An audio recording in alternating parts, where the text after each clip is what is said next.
أشهد أن لا إله إلا الله وحده لا شريك له وأشهد أن محمدا عبده ورسوله صلى الله عليه وسلم لا نبي بعده اللهم صل وسلم على سيدنا محمد وعلى آله وأصحابه أجمعين أما بعد فيا عباد الله أوصيكم ونفسي إياي بتقوى الله فقد فاز المتقون اتقوا الله حق تقاته ولا تموتن إلا وأنتم مسلمون فقال الله تعالى في القرآن العظيم أعوذ بالله من الشيطان الرجيم بسم الله الرحمن الرحيم اقرأ باسم ربك الذي خلق خلق الإنسان من علق صدق الله العظيم.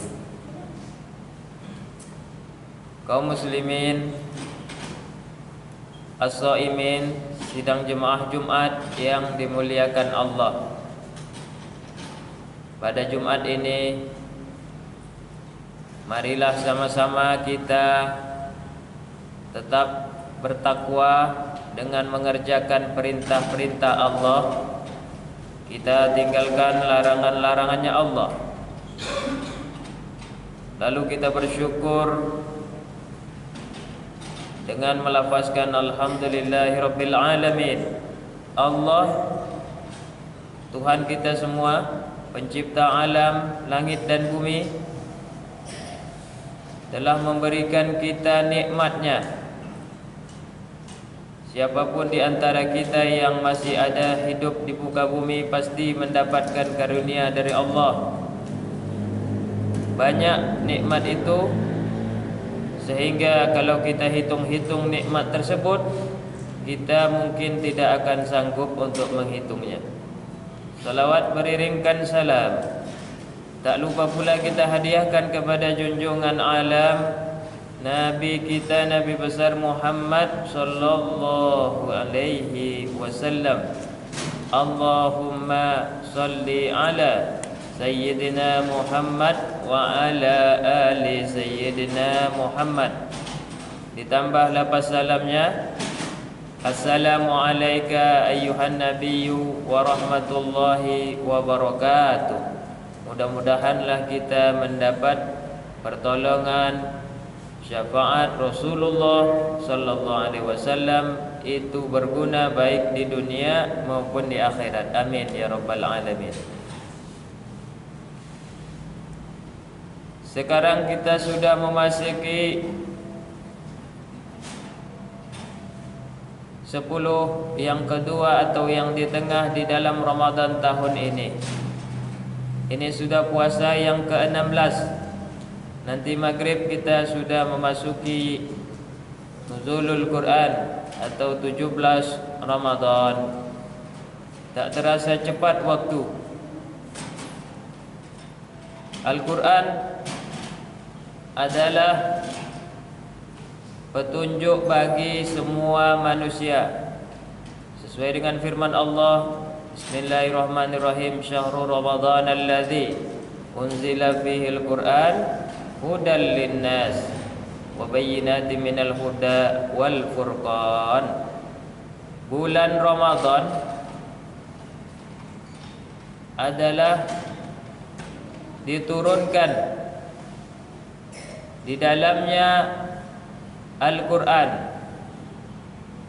petunjuk untuk manusia. Untuk manusia siapa saja? Untuk manusia Jawa, untuk manusia Batak, untuk manusia Minang, untuk manusia Melayu. Tidak menutup kemungkinan hanya untuk satu suku saja. Untuk orang Arab, untuk orang Amerika, bahkan boleh dibilang untuk manusia Islam, untuk manusia non-Muslim. Kalau dia mau menggali dan mempelajari apa yang terkandung di dalam kitab suci Al-Quran, maka dia mendapatkan ilmu, maka dia mendapatkan petunjuk, maka dia mendapatkan ide, mungkin ide-ide baru yang akan bisa dibuatnya sebagai sebuah inovasi-inovasi baru. Banyak peneliti-peneliti, kadang non-muslim, nggak Islam dia, tapi dia meneliti tentang laut, ditengoknya dari Al-Quran. Tentang kulit kita ini berganti-ganti, ada di dalam Al-Quran. Tentang lampu, ada di dalam Al-Quran.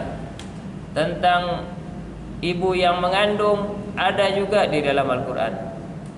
Jadi jelas ini adalah kitab petunjuk bagi siapa yang membacanya, dan sebagai keterangan dan juga sebagai pembeda atau al-furqan yang membedakan mana yang baik dan mana yang buruk. Kitab suci Al-Quran itu boleh kita baca terjemahnya juga, bahasa Indonesianya juga. Boleh juga kita baca ayat-ayatnya, dan bahkan boleh juga kita untuk penasaran, kalau kita ragu makna dan ini apa maksudnya ini, tanyalah kepada ahlinya. Fas'alu ahla zikri in kuntum la ta'lamun. Maka tanyalah kepada ahli zikir atau ahli Al-Quran jikalau kalian tidak mengetahui. Dia dimulai dari surat Al-Fatihah. Hebatnya surat Al-Fatihah ini, saya lihat tidak ada kata Al-Fatihah di dalam surat Al-Fatihah itu. Sama juga dengan surat Al-Ikhlas. Tidak ada kata Al-Ikhlas di dalam surat Al-Ikhlas yang surat pendeknya 4 ayat dan hafal banyak orang. Bismillahirrahmanirrahim. Qul huwallahu ahad. Katakanlah Allah itu satu, ahad. Allahu samad. Allah tempat meminta. As-samad, tempat meminta. Mintalah kepada Allah. Siapa saja di antara kita di sini. Lam yalid wa lam yulad. Tidak punya anak dan tidak diperanakkan. Dia tidak punya anak dan tidak juga punya bapak. Dia tidak perlu dan tidak butuh apapun. Enggak perlu dia punya keluarga. Tidak seperti kita harus punya siapa bapak kita. Bahkan yang belum punya anak berharap punya anak. Yang sudah punya anak pun ingin menambah anak.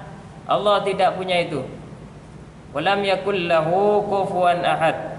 Tidak ada yang sama yang bisa menyaingi Allah di dalam alam ini. Hanya Allah yang paling kuat, hanya Allah yang maha suci. Tidak ada di atas Allah. Tidak ada kata Al-Ikhlasnya. Tapi kenapa dibilang surat Al-Ikhlas? Supaya kita ini benar-benar ikhlas. Ikhlas membaca, ikhlas mengamalkan. Bahkan kalau guru saya bilang ini Qul huwallahu ahad ini bisa menjadi pagar diri.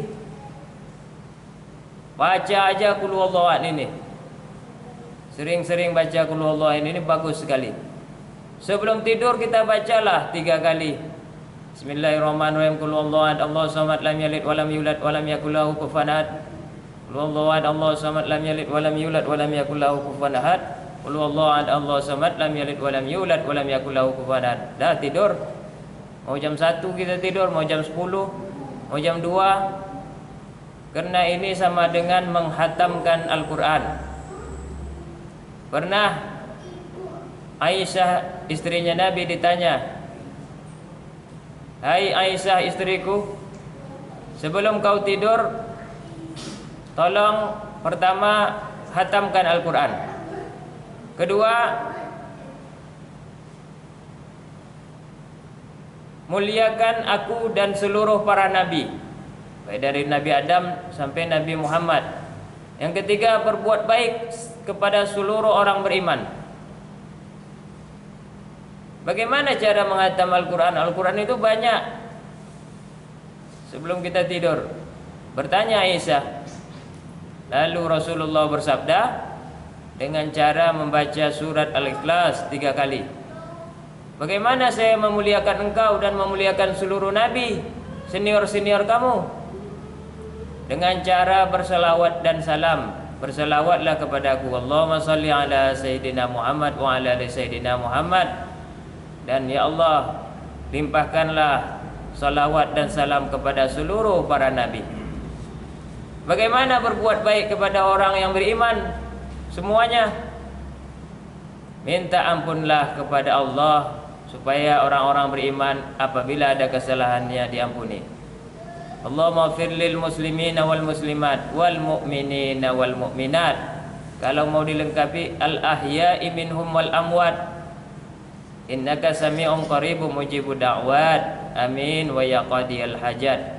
Ya Allah, ampunilah seluruh orang Islam laki-laki dan orang Islam perempuan, orang beriman laki-laki dan orang beriman perempuan yang masih hidup sekarang ini. Tentu masih ada nih orang beriman, tentu masih banyak yang masih hidup dan yang sudah meninggal dunia. Sesungguhnya innaka sami'un qaribun mujibud da'wat. Sesungguhnya engkau ya Allah Sami', maha mendengar, qarib, dekat, mujibud da'wat, menerima doa-doa kami. Itu sebelum tidur dianjurkan oleh Rasulullah kepada kita melalui hadis ini untuk selalu membaca surat Al-Ikhlas. Al-Fatihah juga begitu, saya bilang tadi. Tidak ada kata Al-Fatihahnya. Bismillahirrahmanirrahim, tak ada kata Al-Fatihah. Dengan nama Allah yang Maha Pemurah lagi Maha Penyayang. Alhamdulillahirabbil alamin, segala puji bagi Allah, Tuhan seluruh sekalian alam. Tak ada kata Al-Fatihahnya. Ar-Rahmanir-Rahim, Maha Pengasih, Maha Penyayang. Maliki Yaumiddin, yang menguasai hari pembalasan. Iyyaka na'budu wa iyyaka nasta'in, kepadamu-lah kami menyembah, hanya kepadamu kami minta tolong. Minta tolonglah apa saja. Minta tolong misalnya pengen membahagiakan orang tua sebelum hari raya, minta tolong kepada Allah. Minta tolong misalnya ingin membagi-bagi apa yang kita ingin bagikan sebelum hari raya, entah namanya THR walaupun sedikit, minta tolong kepada Allah. Ihdinas siratal mustaqim, tunjukilah kami ke jalan yang lurus. Siratal ladzina an'amta alaihim, itulah jalan yang engkau beri nikmat atas mereka. Ghairil maghdubi alaihim, bukan jalan yang engkau murkai. Waladdallin, bukan juga jalan orang-orang yang sesat. Tidak ada kata Al-Fatihah di dalam surat Al-Fatihah ini. Inilah namanya Al-Fatihah, surat pembuka. Lalu ditutup dengan surat yang ke-14, 114. Jadi di Quran ini ada 114 surat. Kalau orang bertanya misalnya berapa surat di dalam Al-Quran? 114. Apa surat pertama? Al-Fatihah. Apa surat terakhir? Surat An-Nas. Qul a'udzu birabbin nas, malikin nas, ilahin nas, min syarril waswasil khannas, alladzi waswisu fi sudurin nas, minal jinnati wan nas. Tengoklah ujungnya. Minal jinnati, dari jin, wan nas, dan manusia. Kenapa enggak dibikin aja minan nas wal jin, dari manusia dan jin? Ini berarti cocoklah. Memang dikhususkan kitab Al-Quran suci ini untuk pertama minal jinnati, jin juga suka mendengar Al-Quran. Jangan pikir jin itu kalau kita baca Al-Quran, kita berzikir, dia datang tuh. Dia suka dia. Khutbah kayak gini dia dengar nih, kita aja nggak bisa lihat. Wan nas, dan di ujungnya baru ditutup dengan dan manusia. Itu mungkin juga untuk ikraman linnas. Diakhiri ayat Al-Quran ini dengan wannas, manusia, untuk memuliakan manusia itu sendiri. Inilah beberapa pelajaran yang bisa kita ambil di dalam petunjuk-petunjuk atau kalimat-kalimat yang suci dari Allah Subhanahu wa taala. Hendaklah kita sebelum Ramadan habis ini melatih diri membaca Al-Quran. Bacalah Al-Quran, walaupun 1 ayat, 2 ayat, 5 ayat, tak apa-apa. Tak pandai, tak apa-apa. Terbata-bata, tak apa-apa. Salah panjang pendek, tak apa-apa. Ini niat suci kita di bulan yang suci, membaca kitab yang suci. Mudah-mudahan sucilah kita dan diterima amal ibadah. Fa'tabiru ya ulil absar la'allakum tuflihun.